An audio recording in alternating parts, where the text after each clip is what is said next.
Last time देख भी नहीं पाई।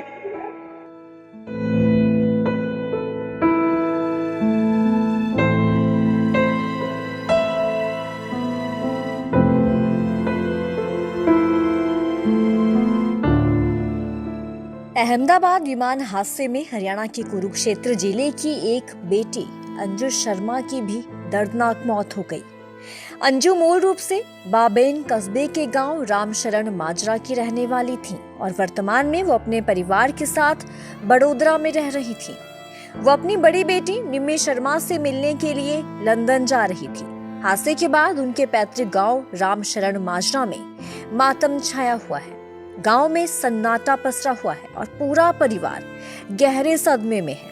अंजू शर्मा की पहचान उनकी छोटी बेटी के डीएनए के आधार पर की गई, जिनका सैंपल बड़ोदरा में लिया गया था। सबसे दुखद पहलू तो ये है कि अंजू के माता पिता को अब तक इस हादसे की कोई भी जानकारी नहीं दी गई है। उनके पिता जगदीश भारतीय सेना से सेवानिवृत्त हैं और ब्रेन हेमरेज के कारण बिस्तर पर हैं, जबकि उनकी मां भी गंभीर रूप से बीमार है। परिवार में फिलहाल अंजू के चाचा, बहन और जीजा शोक संवेदना व्यक्त करने वालों से मिल रहे हैं। तो अंजू शर्मा के परिजनों ने क्या कुछ कहा, चलिए आपको वो भी सुनाते हैं।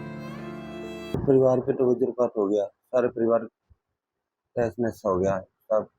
सब कुछ उनके कंधों पे था घर का।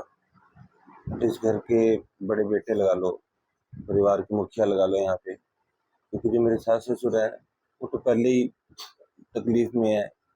मेरे फादर इन लॉ है, ब्रेन हेमरेज हुआ है, उठ ही नहीं सकते बिस्तर से। मदर हार्ट के पेशेंट हैं मदर इन लॉ जो मेरे हैं, तो उनको तो अभी बताया भी नहीं है, ना बताने की पोजीशन है कि कैसे बताएं, कि वो उनको ये सदमा बर्दाश्त नहीं कर पाएंगे।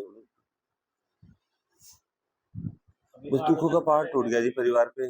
मेरी माँ चली गई, मम्मी और डैडी तो दोनों बेड पे बैठे हुए, जो भी था उससे दीदी से सब कुछ वो चले गए।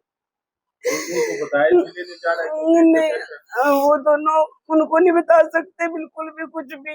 वो चले जाएंगे, एक माँ चलेगी, दोनों ये भी चले जाएंगे। नहीं बता सकते उनको कुछ भी। मेरी सबसे बड़ी दीदी है वो। नहीं, हम 8 बहने हैं। 8 बहने हैं, वो सबसे बड़े वाले दीदी तो मेरे। कब से रह रहे थे वो तो शादी के बाद 30 साल हो गए उनको वहीं पे रहते हुए। तो कोई कॉल वगैरह भी करी थी जांच में? मेरी दीदी ने कॉल करी थी, पहले वीडियो ग्रुप कॉल करी उन्होंने, मैंने तब भी नहीं उठाई। फिर दोबारा मेरे को अकेली हो करी, मैंने फिर भी नहीं उठाई। मैं काम में थी। लास्ट टाइम देख भी नहीं पाई अपनी बहन को। उन्होंने फ्लाइट में बैठ के कॉल करी थी, मैंने देखा भी नहीं।